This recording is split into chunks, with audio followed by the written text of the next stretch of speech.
cœur vaillant, rien n'est impossible. Bienvenue, chers auditeurs, dans ce 26e épisode de Confidences de dirigeants. Et si diriger, c'était avant tout servir. Et si bâtir une entreprise solide, c'était d'abord cultiver le lien, la vision, la responsabilité. Je vous propose un voyage au cœur d'un leadership profondément humain, ancré dans le réel et résolument tourné vers l'avenir. J'ai le grand plaisir de recevoir aujourd'hui Xavier Colonna, président du groupe Colonna, un acteur majeur de la prévoyance en France. Mais surtout, un dirigeant engagé, un bâtisseur de sens, un homme de conviction et de terrain. Avec lui, nous allons parler de résilience, de courage, de collectif, mais aussi de culture d'entreprise et de transmission. Et de ce lien fort qu'il tisse entre performance et responsabilité sociale.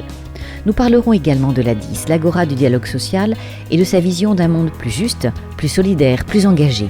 Un échange vrai, puissant, inspirant, un épisode pour celles et ceux qui croient encore qu'on peut diriger avec sens et construire avec cœur. Bonjour Xavier, sois le bienvenu. Bonjour Viannette, merci. Xavier, peux-tu nous raconter ton histoire, d'où viens-tu et surtout quel a été le fil conducteur de ton parcours ? J'ai 52 ans, je suis marié, je travaille dans le secteur de l'assurance depuis plus de 25 ans.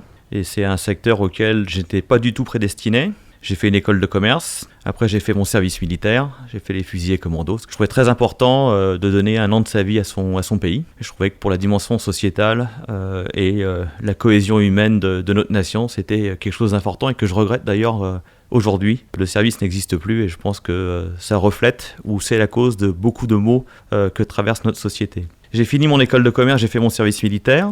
Et ensuite, il m'est arrivé un très très grave accident. J'ai fait un arrêt cardiaque de près de 8 minutes, 7 jours de coma, 8 semaines de réa. J'ai mis près d'un an à me remettre sur pied. Et donc, à cette époque, j'étais un mini Tanguy. C'était en 97, j'avais 24 ans. Donc, j'ai dû retourner vivre chez mes parents pendant près d'une année. Et là, j'ai demandé à mon père, qui avait créé quelques décennies plus tôt avec sa mère son cabinet de courtage, qui s'appelait JP Colonna à l'époque, de pouvoir travailler dans l'entreprise parce que je n'étais pas embauchable. Et donc j'ai exercé le temps de me remettre. Ensuite, j'ai découvert un secteur de l'assurance que je ne connaissais pas du tout et qui m'a passionné. Et donc je suis allé travailler dans une compagnie d'assurance pour faire mes preuves. Et je suis revenu à la base pour un an plus tard, dans l'entreprise familiale, où nous étions 22 collaborateurs, pour donner un coup de main à mon père, parce que ma grand-mère venait de quitter l'entreprise à l'âge de 81 ans, et je suis jamais parti depuis. Si tu devais définir quelques valeurs essentielles, lesquelles choisirais-tu et pourquoi ?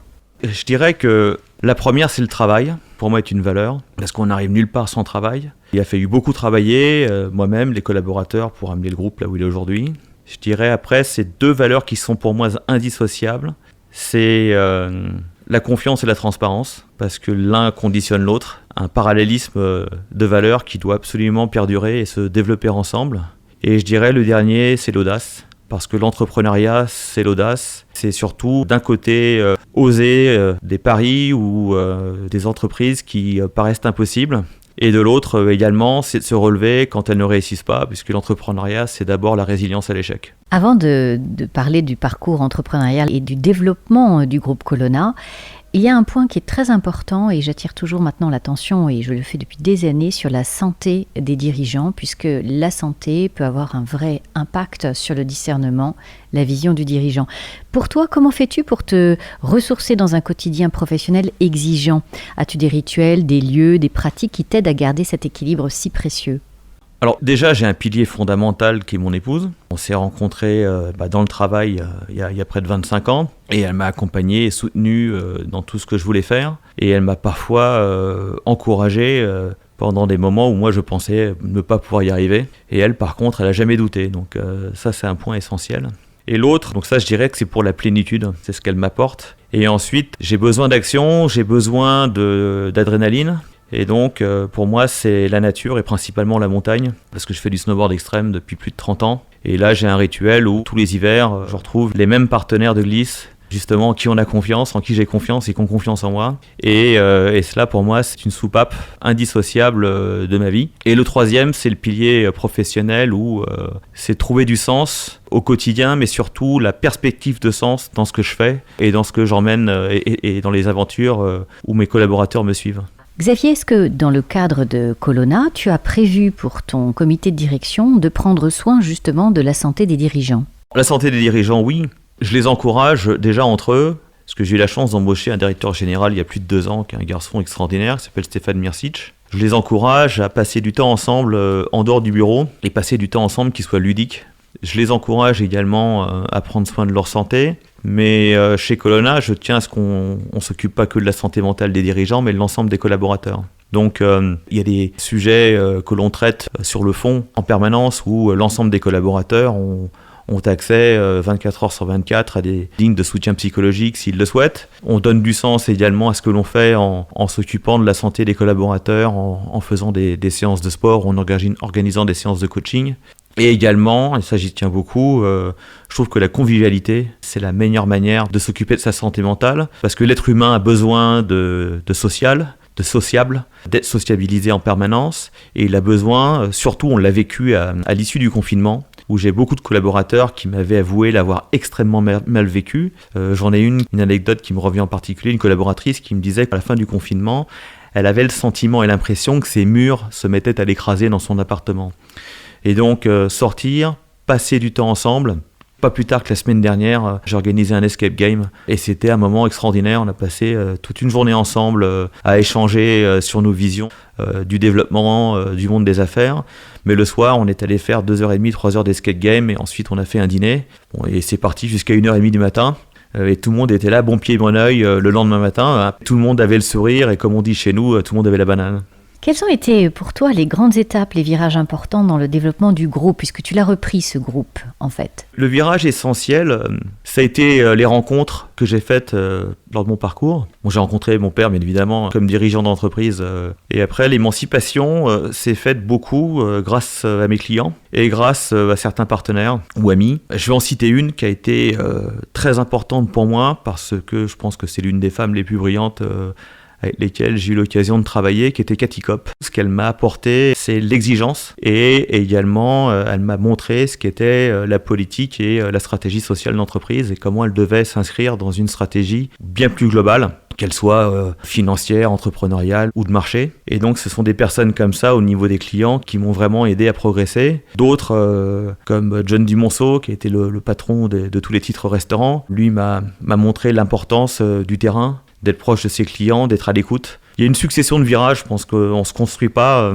de façon abrupte. Ayant vécu à titre personnel quelque chose de très brutal, ça permet de prendre pas mal de recul. Et je pense que la progression, elle se fait avec une succession de rencontres et d'échanges. Donc je dirais que la succession de virages, c'est l'humain, ce sont les rencontres. Et être en capacité ou avoir la volonté, parce que tout le monde en a la capacité, d'écouter ce que les personnes bienveillantes souhaitent ou tentent de vous enseigner. Quels ont été pour toi les plus grands défis auxquels tu as dû faire face et puis je dirais aussi les plus belles réussites jusqu'à présent?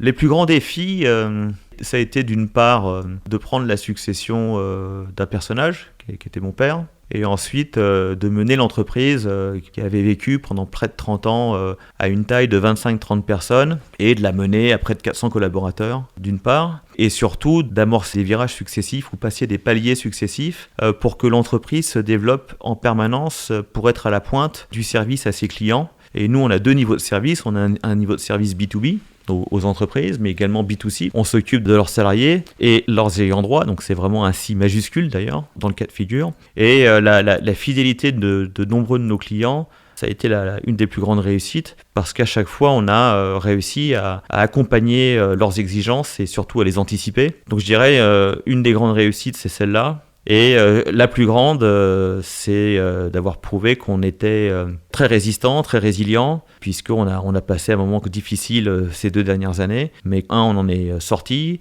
Et 2, je trouve qu'au contraire, l'équipe s'est renforcée, s'est professionnalisée. Et qu'aujourd'hui, il y a une équipe de direction en place qui est de très grande qualité et une évolution au niveau des services clients. Une joie de le faire surtout. Je pense que la plus grande réussite, c'est le plaisir à servir. Qu'est-ce qui fait selon toi la singularité du groupe Colonna? Je crois que l'originalité du groupe, c'est l'empathie. On est dans un monde où tout se structure, tout s'automatise. Je pense que nous, on a la chance de travailler une matière qui devient de plus en plus importante pour les entreprises, parce que la protection sociale est devenue un vrai levier de valorisation de la marque employeur, un vrai levier également de dialogue lorsqu'il est correctement utilisé au sein des entreprises. Et donc, je pense que notre qualité de service et notre qualité à traiter chaque assuré, chaque personne d'un service paye ou d'un SIRH qui nous contacte pour régler des problèmes. Parce qu'en général, quand on nous appelle, c'est que ça va pas forcément bien, au contraire. Et donc, cette empathie client, c'est la capacité qu'ont l'ensemble des collaborateurs sur toute la chaîne de valeur Colonna de faire comprendre à la personne avec qui elles échangent, ou ils échangent, que ce soit au téléphone, que ce soit en visio, que ce soit par mail ou par SMS, que leur cas est important, que leur cas est unique, et qu'on va le régler ensemble. Dans un monde de la prévoyance en mutation, comment parviens-tu à garder ton groupe à la fois agile et fidèle à tes principes ? Alors, l'agilité, ça tient beaucoup à la vision du dirigeant. L'agilité, soit c'est une qualité, soit c'est un défaut, ça peut difficilement être en entre-deux. Et nous, l'agilité, elle est essentielle parce que ce qui nous caractérise, que ce soit dans le conseil qu'on peut faire au niveau des entreprises, que ce soit au niveau des dirigeants, des DRH, de leurs représentants du personnel, mais également la rapidité de gestion avec lesquelles nous gérons les dossiers, que ce soit frais de santé ou prévoyance, arrêt de travail ou décès. La rapidité, c'est de réaction et d'action, c'est la clé de la qualité de notre entreprise. C'est l'engagement auprès du client, auprès de l'assuré que nous avons. Et là-dessus, on peut le dire sans prétention que nous sommes les plus rapides du marché. Et donc l'agilité, une fois que c'est devenu une nécessité parce que la vision du dirigeant imprime cette exigence et qu'elle devient après une normalité auprès des collaborateurs et surtout un élément essentiel de leur satisfaction à correctement servir nos clients et nos assurés, ça devient presque une partie de notre ADN que l'on maintient et que l'on développe de façon quasi inconsciente. Quelle place donnes-tu à l'innovation, à la technologie, mais aussi bien sûr à l'humain, dans ta vision du futur du groupe ? Donc moi, cette vision que j'ai, c'est que l'innovation doit être au service de l'humain et pas l'inverse. Tout comme l'intelligence artificielle est au service de l'humain et pas l'inverse. D'ailleurs, souvent on interprète mal la notion d'intelligence artificielle parce que c'est un anglicisme mal traduit, parce que intelligence, en anglais, c'est l'information. Et donc, artificial intelligence, c'est comment traiter énormément d'informations et pouvoir utiliser une multitude de signaux faibles pour anticiper ou créer des tendances. Et nous, on voit ça comme intelligence au niveau de l'intelligence au sens latin du terme. Et c'est pas vraiment cela le fond de l'intelligence artificielle. Sinon, le mot artificiel n'aurait pas de sens. Donc, c'est vraiment l'innovation au service de l'humain. Donc, c'est pour ça qu'on a créé une entreprise de data science pour justement pouvoir analyser de façon beaucoup plus pointue et beaucoup plus large les données sociales et financières qui étaient à notre disposition dans notre métier de l'assurance de personnes, où on ne voit que la face visible de l'iceberg. Je prends un exemple tout bête. Lorsque on fait en assurance de personnes des analyses d'absentéisme, on le fait sur la base d'arrêts de travail dont nous avons connaissance, et souvent ces arrêts de travail nous sont déclarés après des périodes de franchise qui sont relativement lourdes, 60, 90, 120 jours. Et donc tout l'arrêt court, on ne le connaît pas ou on le méconnaît. Et il me semblait important d'avoir une technologie qui soit en capacité de nous faire passer dans une dimension de conseil et d'analyse en mode augmenté. Et donc on a créé XCO Analytics, et aujourd'hui on est d'ailleurs en train de faire un rapprochement avec une autre structure qui a eu la même vision que nous, qui s'appelle QuickMS, pour justement atteindre une taille critique plus rapidement et élargir notre palette de services au niveau des entreprises. Tu as aussi contribué à la création de l'ADIS, l'Agora du dialogue social. Quel rôle joues-tu dans cet univers du dialogue social aujourd'hui ? J'ai créé l'ADIS l'année dernière pour créer un environnement où on pourrait discuter des enjeux de notre système de protection sociale de manière plus ouverte, plus transparente, plus honnête et moins dogmatique. Je pense que notre pays souffre du dogme ou des dogmes à tous les niveaux, que ce soit au niveau de l'entreprise, des dirigeants, des partenaires sociaux et des politiques. Je pense que tout le monde veut bien faire, je pense que tout le monde est honnête dans les enjeux qu'il ou elle défend ou doit défendre. Notre modèle de protection sociale, qui est vraiment conditionné par l'après-guerre, s'est bâti par une succession de couches, tel un millefeuille, et aujourd'hui, tout à chacun a du mal à voir les feuilles importantes dans ce millefeuille ou justement prendre de la hauteur et sortir de certains carcans qui vont être nécessaires pour sauver notre système de protection sociale qui, alors c'est peut-être une déformation professionnelle, mais en tout cas lorsque l'on voyage à l'étranger, est un des plus incroyables au monde. Je dirais pas le meilleur parce que On vit très bien dans d'autres pays, mais on a un système de protection sociale qui est quand même basé sur des valeurs fortes de solidarité, qui est assez exceptionnel et extraordinaire. Et donc j'ai souhaité créer l'Agora du dialogue social, parce que pour avoir vécu vraiment des choses aussi bien extraordinaires qu'épouvantables dans cet environnement, je pensais important de créer une Agora où des intervenants de pointe, de premier plan, dans le secteur de la protection sociale et dans la négociation de la protection sociale, viennent s'exprimer pour parler vrai. Et donc on a eu beaucoup de chance parce que dès la première édition, on a eu François Omeril de la CFE-CGC. À la deuxième, on a eu Frédéric Souillot de Force Ouvrière et Benoît Serre de la NDRH.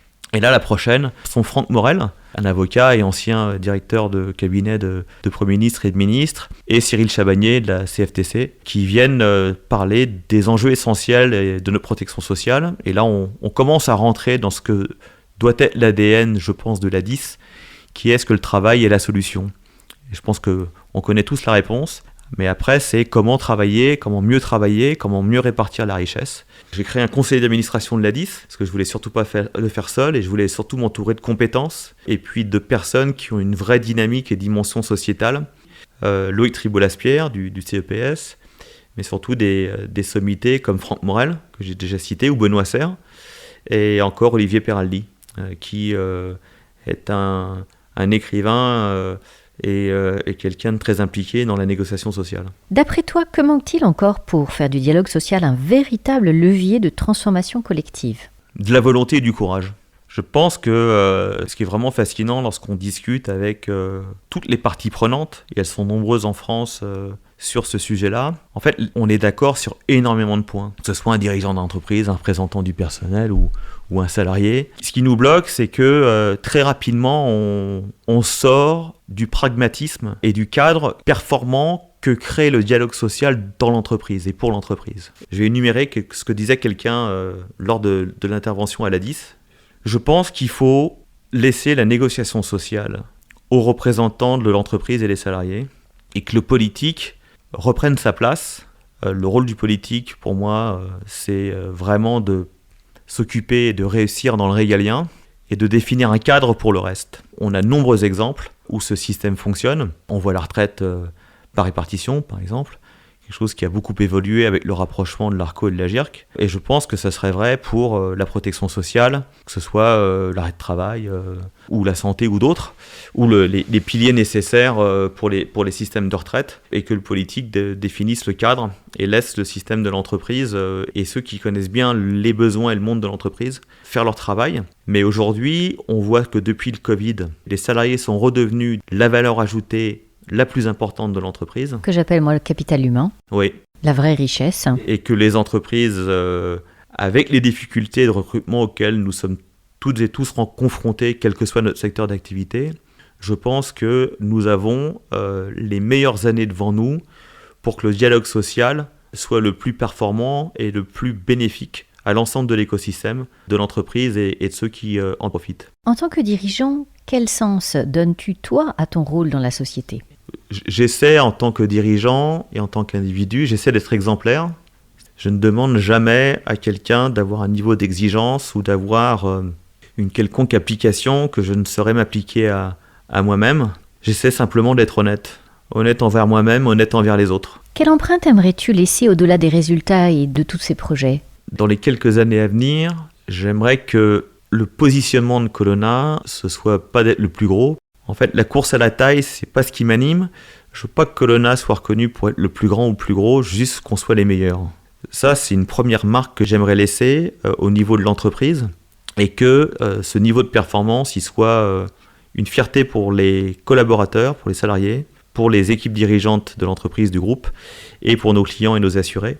L'autre point, je suis un fervent défenseur, du paritarisme et surtout du partage de la valeur. Et donc, je souhaite que les salariés du groupe soient actionnaires de l'entreprise. Et ce que j'aimerais, notamment à travers l'ADIS, c'est de pouvoir contribuer à définir un cadre légal, juridique, incitatif, fiscal, qui puisse encourager les entreprises à avancer dans cette direction. Si tu devais transmettre un message à une jeune génération de dirigeants ou d'entrepreneurs, que serait-il ? Rien n'est impossible. Quelle est ta devise, Xavier ? Rien n'est impossible. Merci Xavier pour cet échange riche, sans détour et sans faux semblants. Une vraie leçon de vie. Rien n'est impossible quand on agit avec conviction. À travers ton parcours, on perçoit une constance rare, celle de vouloir conjuguer performance et humanité, ambition et engagement, sans jamais trahir tes valeurs. Tu nous as parlé avec sincérité de ton entreprise, de ton implication dans le dialogue social, de ta vision du leadership, mais aussi de te ressourcer toi, de te recentrer, de te garder aligné pour pouvoir mieux discerner, mieux avancer. Ce qui marque, c'est une cohérence puissante entre ce que tu dis, ce que tu fais et ce que tu es. Alors, à toutes celles et ceux qui nous écoutent, j'espère que cet épisode vous inspirera à faire, à oser et à construire, mais surtout à le faire avec sens, avec courage, détermination et avec le cœur. Je vous retrouve très bientôt pour un nouvel épisode.